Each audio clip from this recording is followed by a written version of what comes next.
For a while now, the main contribution of some of my friends on the other side of the aisle have made in the fight against ISIL is to criticize this administration and me for not using the phrase radical Islam.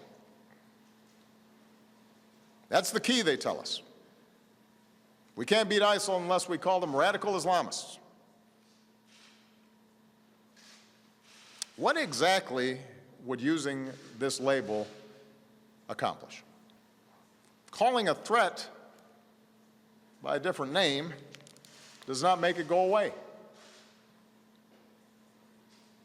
This is a political distraction. Since before I was president, I've been clear about how extremist groups have perverted Islam to justify terrorism. Not once has an advisor of mine said, man, if we really use that phrase, we're going to turn this whole thing around. Not once. So if someone seriously thinks that we don't know who we're fighting, if there's anyone out there who thinks we're confused about who our enemies are,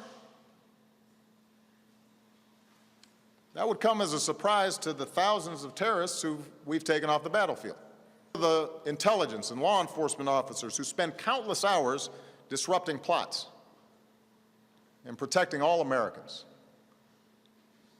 including politicians who tweet and appear on cable news shows. They know who the nature of the enemy is.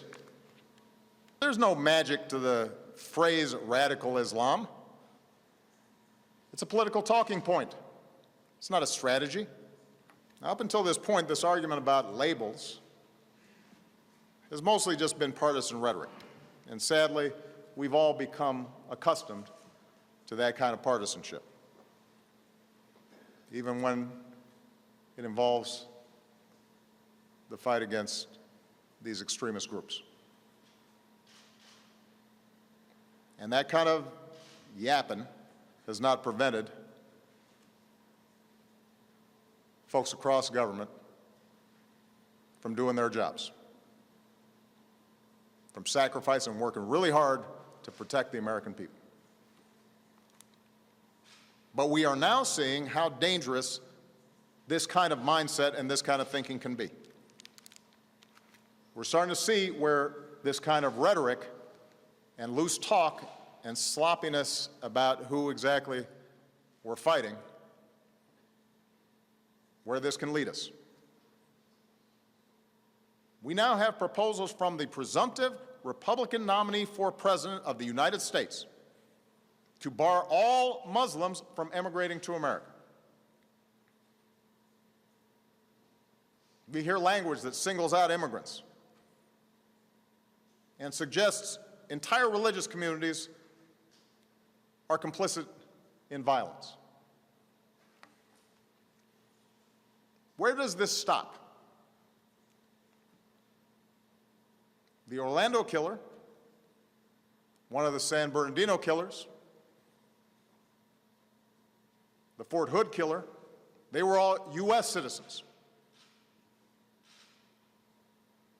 Are we going to start treating all Muslim Americans differently? Are we going to start subjecting them to special surveillance? Are we going to start discriminating against them because of their faith? We've heard these suggestions during the course of this campaign. Do Republican officials actually agree with this?